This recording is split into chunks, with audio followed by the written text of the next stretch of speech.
IVM। नमस्कार, smartphone nation में आपका स्वागत है। यह पॉडकास्ट हिंदी और तमिल में उपलब्ध है। इस हिंदी संस्करण में डिक्सन बनेंगे उत्सव की आवाज और रिद्धि बनेंगी निवेदिता की आवाज। क्या आपने कभी सोचा है कि जब आप वेबसाइट्स में अपनी ईमेल आईडी एंटर करते हैं तो क्या होता है? वो कहते तो हैं कि ये सुरक्षित है, पर क्या ये हकीकत में सुरक्षित है? जरूरी नहीं कि वो कोई संदिग्ध ज्योतिष वेबसाइट हो जिस पर आप गए थे। ये एयरपोर्ट का वाईफाई या आपका किराना ऐप या कोई भी सोशल मीडिया हो सकता है। आपका डेटा हर वक्त असुरक्षित है, पर शुक्र है कि इंटरनेट उन कंपनियों की वजह से एक सुरक्षित स्थान बनता जा रहा है जो हमें आइडेंटिटी थेफ्ट और इंटरनेट की अन्य भयानकताओं से बचाने के लिए काम कर रही हैं। सभी को उस दिन का इंतजार है जब हम सभी इंटरनेट पर सुरक्षित होंगे। आप, मैं और next half billion. The next half billion और द NHB इस पॉडकास्ट का मूल है। वे भारत में इंटरनेट इस्तेमालकर्ताओं की दूसरी बड़ी लहर का प्रतिनिधित्व करते हैं, इसलिए उन्हें नेक्स्ट कहते हैं। हम उन्हें पहली बार इंटरनेट का इस्तेमाल करने वाले 500 मिलियन लोगों के ऐसे समूह के रूप में परिभाषित करते हैं जो 2018 से 2022 तक 5 वर्षों में अपने मोबाइल फोन के माध्यम से ऑनलाइन आए हैं। जनसांख्यिकीय दृष्टिकोण से वे मुख्य रूप से भारत के आय वितरण के निचले 60% से है। वे ब्यूटी सैलून और किराना दुकानों जैसे छोटे व्यवसायों के मालिक है और ब्लू कॉलर श्रमिक, घरेलू कामगार, सुरक्षा गार्ड आदि भी है। वे टेक्नोलॉजी के साथ ज्यादा आराम का निर्माण कर रहे हैं और एक महत्वाकांक्षी भारत की हलचल और महत्वाकांक्षा का प्रतिनिधित्व करते हैं। मैं हूँ निवेदिता। मैं एक एक्स इंजीनियर, कॉमेडियन और राइटर हूँ। मैं हूँ उत्सव और मैं भी एक x engineer, market researcher, traveller और पॉडकास्टर हूँ। आप सुन रहे हैं स्मार्टफोन नेशन, कैसे नेक्स्ट हाफ बिलियन ऑनलाइन अपने भविष्य को आकार दे रहे हैं। आज के एपिसोड में हम आपको बताएंगे कि कैसे साइबर सिक्योरिटी कंपनीज इंटरनेट को सुरक्षित जगह बनाने के लिए संघर्ष कर रही हैं। तो निवेदिता, मुझे बताओ, क्या तुम्हें याद है कि तुम्हें कभी सिक्योरिटी ब्रीच की वजह से तुम्हारी ईमेल आईडी लीक होने के बारे में कोई ईमेल मिला हो? मुझे याद है कि कुछ साल पहले मुझे ऐसा कोई मेल तो मिला था, पर सच कहूँ तो मुझे ये याद नहीं कि वो कौन सी कंपनी थी। इसका पता लगाने का एक आसान तरीका है। तुम मुझसे मेरे इनबॉक्स में सर्च करने को कहोगे ना? ये आइडिया अच्छा नहीं। मेरे इनबॉक्स में हजारों मेल्स बिना पढ़े पहले से ही पड़े हुए हैं। अरे नहीं, मैं वो नहीं कह रहा। ये बहुत आसान है। बस website have I been pwned पर जाओ और अपना ईमेल एड्रेस डालो और बैम, चौंकने के लिए तैयार हो जाओ। मुझे ये छोटे छोटे हैक बहुत पसंद है। मुझे लगता है कि तुमने पहले भी ऐसा किया होगा, है ना? मैंने आज सुबह ही देखा तो ये 2013 से आज तक 14 अलग अलग डेटा ब्रीचेस में लीक हो गया है। प्लीज कह दो कि ऐसी ये एकमात्र घटना है। ऑनलाइन किराने से लेकर फूड डिलीवरी से लेकर सोशल मीडिया कंपनियों तक, ये तो भगवान जाने कि सभी हैकर्स मेरे बारे में क्या जानते हैं। ओह, ये तो काफी डरावनी बात है। अब तो अपनी ईमेल आईडी किसी को देने को लेकर मुझे और भी ज्यादा डर लगने लगा है। मैं अभी उस वेबसाइट को ही देख रही हूँ और मुझे 6 डेटा ब्रीचेस मिले हैं। ओह। हाँ, फिर भी क्या हमें सचमुच इस बारे में जानना जरूरी है? इससे हमें क्या फायदा हो सकता है? सच कहूँ तो इससे जो नुकसान होना था वो हो चुका है, पर इससे सबको अंदाजा हो जाएगा कि ये समस्या कितनी व्यापक है और ये अब सिर्फ एक न्यूसेंस नहीं रहा। इसके परिणाम काफी गंभीर होंगे।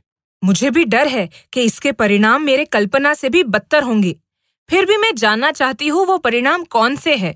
नई दिल्ली के all India institute of medical sciences या एम्स का उदाहरण लेते हैं। 23 नवंबर 2022 को उनके सिस्टम पर रैंसमवेयर अटैक हुआ था। हैकर्स ने सभी मरीजों के रिकॉर्ड को एनक्रिप्ट किया। कथित तौर पर वो लगभग 40 मिलियन लोगों का डेटा था। डेटा अस्पताल के लिए इनएक्सेसिबल हो गया और सभी सेवाओं को फौरन ऑफलाइन करना पड़ा। हैकर्स ने कथित तौर पर 200 करोड़ रुपए की मांग की, जो देने से जब एम्स ने इनकार कर दिया, तब हैकर्स ने डेटा को डार्क वेब पर लीक कर दिया। डार्क वेब से अपरिचित लोगों को बता दें, ये वर्ल्ड वाइड वेब का ही एक हिस्सा है जो यूजर्स और वेबसाइट ऑपरेटर्स को गुमनाम या अनट्रेसेबल रहने की अनुमति देता है। पर इसका नाम इतना बदनाम होने का कारण वहां होने वाली सभी अवैध गतिविधियां हैं। हाँ, डार्क वेब एक डरावनी जगह है लेकिन हैकर की कहानी एक बुरे सपने जैसी लगती है। 40 मिलियन लोगों का हैक होना भयानक है। हाँ, और एम्स जैसे व्यस्त अस्पताल में मैन्युअल प्रवेश प्रक्रिया के बुरे सपने के बारे में सोचें, जो अपने बाह्य रोगी विभाग में प्रतिदिन 12,000 लोगों का इलाज करता है। मैन्युअल रूप से चलने वाली सभी प्रक्रियाओं के कारण पेशेंट को होने वाली परेशानी, उपचार में देरी या यहाँ तक कि उसके जीवन को होने वाले खतरे का कभी भी पता नहीं चल पाता है। प्लीज कह दो कि ऐसी ये एकमात्र घटना है। काश मैं तुम्हें ये बता पाता। मई 2021 में डोमिनोज पिज्जा ने स्वीकार किया कि उसके सिस्टम से छेड़छाड़ की गई थी और 18 करोड़ ऑर्डर का डेटा डार्क वेब पर प्रकाशित किया गया था। इसमें नाम, ईमेल आईडी और जीपीएस स्थान जैसे व्यक्तिगत डेटा शामिल थे। इसका मतलब यह हो सकता है कि कोई भी व्यक्ति मोबाइल नंबरों का उपयोग करके दिनांक और समय के साथ किसी व्यक्ति का स्थान खोज सकता है, जो गोपनीयता के लिए गंभीर खतरा हो सकता है। और ये वो हमले हैं जिनके बारे में हम जानते हैं। जिन हमलों का खुलासा नहीं किया गया, उनका क्या? ब्रीच डिस्क्लोजर एक और समस्या है और कुछ बेहद अजीब चीजें भी हुई हैं। नवंबर 2023 में एक कुख्यात रैंसमवेयर ग्रुप एल्फ-वी और ब्लैक कैट ने मेरिडियन लिंक के सिस्टम को ब्रीच करने का दावा किया था। कैलिफोर्निया स्थित ये कंपनी वित्तीय संस्थानों के लिए डिजिटल लैंडिंग सॉल्यूशंस और कंज्यूमर्स के लिए डेटा वेरिफिकेशन सॉल्यूशंस प्रदान करती हैं। फिरौती पाने की संभावनाओं को बढ़ाने के एक स्पष्ट प्रयास में मलिशियस हैकर्स ने मेरिडियन लिंक के खिलाफ SEC के पास शिकायत दर्ज करने का दावा किया है। SEC सेबी का भारतीय समकक्ष है। ये संस्था भारत में सिक्योरिटीज एंड कमोडिटीज के मार्केट को नियंत्रित करती है। ग्रुप ने कंपनी पर नियमों के अनुसार 4 व्यावसायिक दिनों के अंदर ब्रीच को डिस्क्लोज करने में सफल न हो पाने का आरोप लगाया। 1 मिनट, तुम्हारे कहने का मतलब है कि इस किस्से में अपराधी ही पुलिस के पास गया और उसने कहा कि पीड़ित ने अपराध की रिपोर्ट नहीं की है? ये उससे थोड़ा अलग है, पर हाँ, सच्चाई लगभग कुछ ऐसी ही है। मैंने पूरे दिन ये सबसे बेतुकी बात सुनी है और शायद पूरा साल सुननी पड़ेगी। फिक्र मत करो, दुनिया भर में इसके लिए कानून सख्त होते जा रहे हैं। अमेरिका में हेल्थ इंश्योरेंस पोर्टेबिलिटी और अकाउंटेबिलिटी एक्ट HIPAA को इसके ब्रीच नोटिफिकेशन रूल को कंप्लाई करने के लिए रेगुलेटेड एंटिटीज की जरूरत होती है। यूके और ऑस्ट्रेलिया ने भी डेटा ब्रीच से निपटने के लिए विस्तृत शर्तें निर्धारित की हैं, जिसमें प्रोटेक्टेड हेल्थ इंफॉर्मेशन का नुकसान भी शामिल है। UAE के पास स्पष्ट रूप से परिभाषित हेल्थ डेटा लॉ भी है। यूरोपियन यूनियन में भी विशेष रूप से हेल्थ डेटा को कवर करने वाला एक कानून है। भारत में कानून इतने अस्पष्ट है कि इस पर कोई स्पष्टता नहीं है कि क्या एम्स पीड़ित है या उससे महत्वपूर्ण डेटा से समझौता करने के लिए उत्तरदायी ठहराया जा सकता है। हाल ही में पास हुआ digital personal data protection act data breach या रैंसमवेयर अटैक के मामले में डेटा फिड्यूशरी और डेटा प्रोसेसर के दायित्व को स्पेसिफाई करता है। पर्सनल डेटा ब्रीच को रोकने में सफल न होने पर 250 करोड़ रुपए तक का जुर्माना होता है। पर कंपनियों को यह एहसास है कि ये इतना महत्वपूर्ण क्यों है, उस पर ज्यादा जानकारी देंगे इस छोटे से ब्रेक के बाद।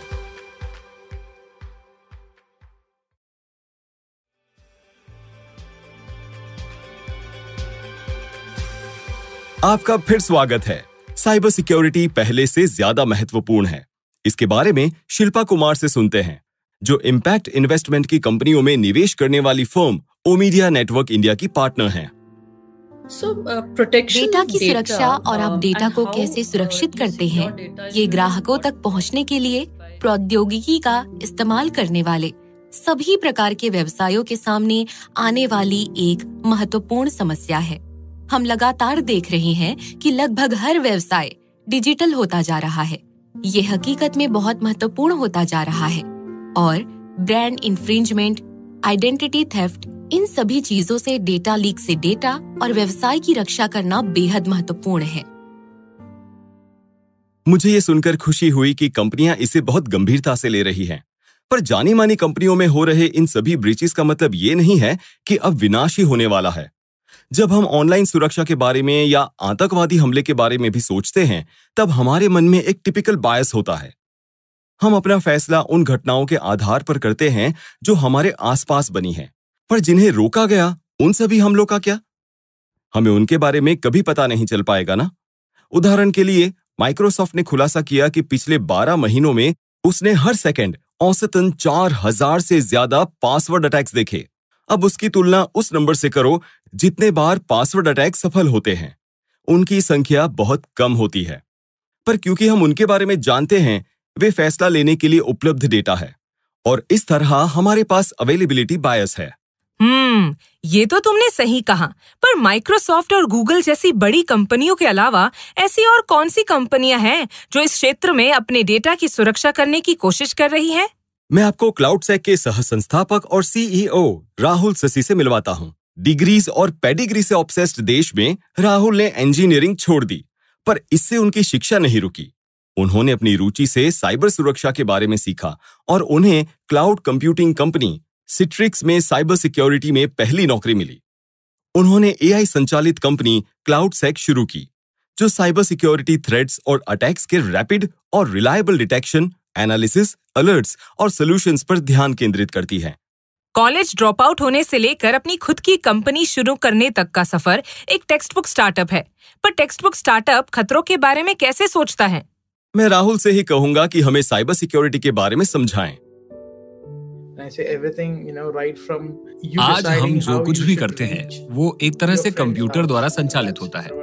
जो कुछ से मेरा मतलब है हमारे अधिकारों से लेकर आपको अपने दोस्त के घर तक कैसे पहुंचना चाहिए, ये सब कंप्यूटर द्वारा निर्देशित होता है। उदाहरण के लिए गूगल मैप्स आपको स्टेप बाय स्टेप इंस्ट्रक्शन देता है कि आपको पॉइंट ए से पॉइंट बी तक कैसे पहुंचना है। गूगल मैप्स का इस्तेमाल करने की इस प्रक्रिया में आपकी बहुत सारी जानकारी शामिल होती है। ये जानता है कि आप कौन हैं, कहां जा रहे हैं, कैसे जा रहे हैं, उसके लिए कौन सा ट्रांसपोर्टेशन यूज कर रहे हैं, कौन कौन सी जगहों पर गए हैं, उनके पास ये सारी जानकारी होगी। मान लीजिए आपके फोन पर 20-30 ऐप्स हैं। हर ऐप में आपके बारे में कोई ना कोई जानकारी होती है। अब ये जानकारी आपके लिए महत्वपूर्ण हो सकती है, जिसे वो अपने सर्वर पर स्टोर कर रहे हैं। डेटा का एक हिस्सा आपके फोन पर भी स्टोर होता है। जो ऐसी चीजें हैं जो आपके फोन पर स्टोर होती हैं और दूसरी हैं इंफ्रास्ट्रक्चर, एंटरप्राइज सिक्योरिटी, तभी गूगल उनका कुछ डेटा अपने डेटा सेंटर्स पर सुरक्षा के लिए स्टोर करता है। मतलब अटैकर्स या तो हमारी डिवाइसेस जैसे एंड पॉइंट्स पर या उन कंपनियों के इंफ्रास्ट्रक्चर पर हमला कर सकते हैं जहां हमारा डेटा स्टोर्ड है। बिल्कुल, और मुझे इस बात की थोड़ी बहुत समझ है कि हमारी डिवाइसेस पर कैसे हमला किया जा सकता है, पर मैं अब तक नहीं समझ पाया कि कंपनी के सुरक्षित इंफ्रास्ट्रक्चर पर हमला कैसे किया जाता है। राहुल हमें बताएंगे कि हमारी डिवाइसेस पर हमला कैसे किया जाता है। सामान्यतः आपके फोन या आपके कंप्यूटर पर एक मैलिशियस ऐप इंस्टॉल करने से, क्योंकि अगर ऐप आपके डिवाइस पर फिट होता है तो ये वहां से शुरू होने वाले बहुत सारे डेटा तक पहुंच सकता है। तो कुछ लोग आपको कुछ ऐप्स इंस्टॉल करने के लिए बरगलाते हैं और वो मैलिशियस ऐप आपके एसएमएस, गैलरी, इंफॉर्मेशन, साझा किए गए कुछ डेटा वगैरह को पढ़ सकते हैं और उन्हें मैलिशियस सर्वर पर अपलोड कर सकते हैं और आपको धोखा दे सकते हैं। कभी कभी आपको कोई व्यक्ति ये कहते हुए कॉल कर सकता है कि मैं टेक सपोर्ट हूं और आपका ऐप ठीक से काम करे, इसके लिए आपको इस ऐप को इंस्टॉल करना होगा। कई बार वो लेजिटिमेट कोड के अंदर खराब कोड इंस्टॉल कर देते हैं। इसलिए जब आप टिकटॉक सर्च करते हैं तो हो सकता है कि मैलिशियस कोड वाला गलत टिकटॉक आप अपने फोन पर इंस्टॉल कर दें और आपके साथ धोखा हो जाए।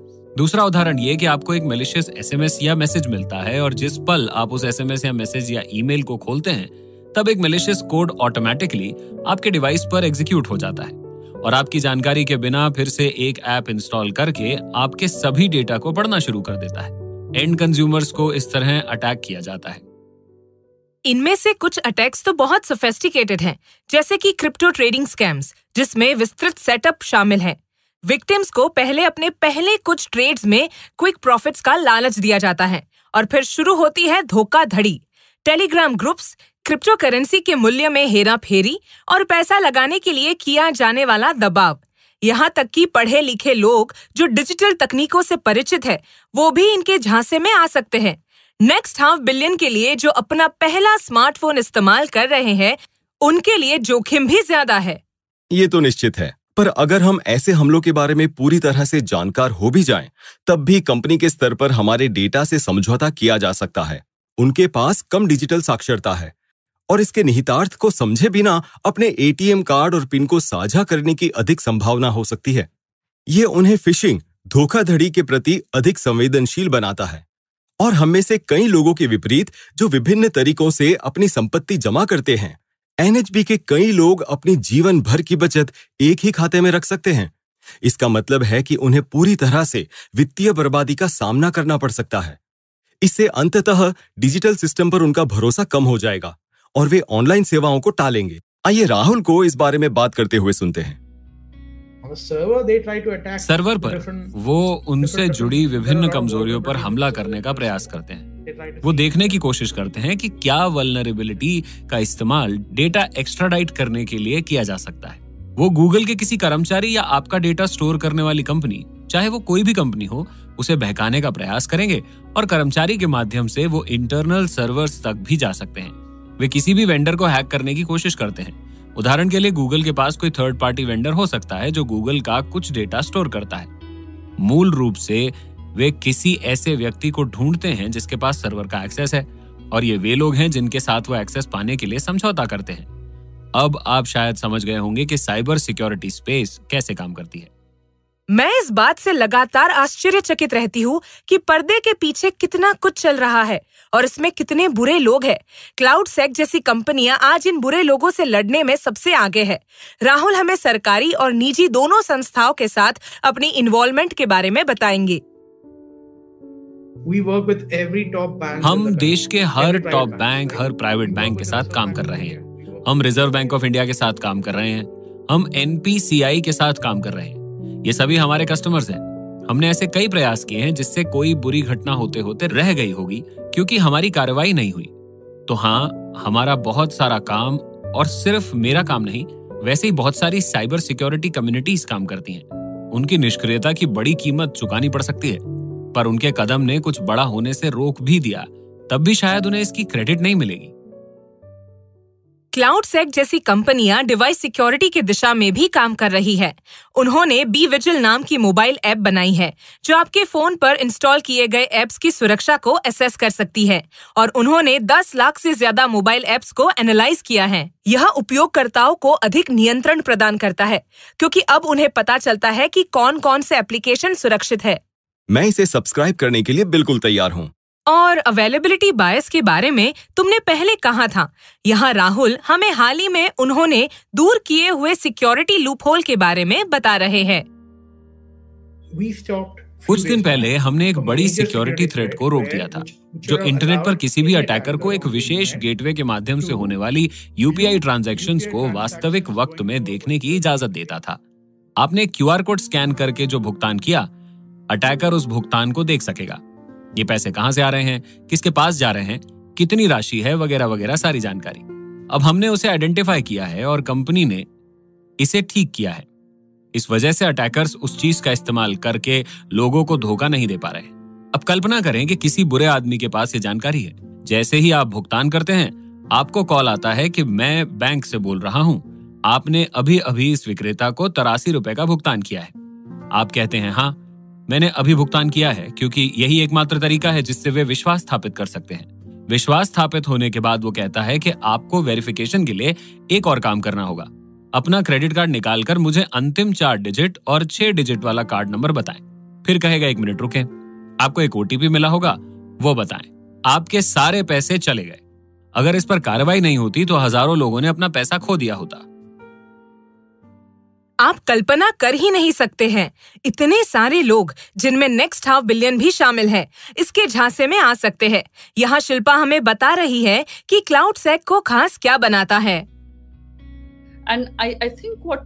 क्लाउडसेक वास्तव में लगातार ये देखता रहता है कि साइज एंड फंक्शन के आधार पर इन ऑर्गेनाइजेशंस की क्या कमजोरियां हैं।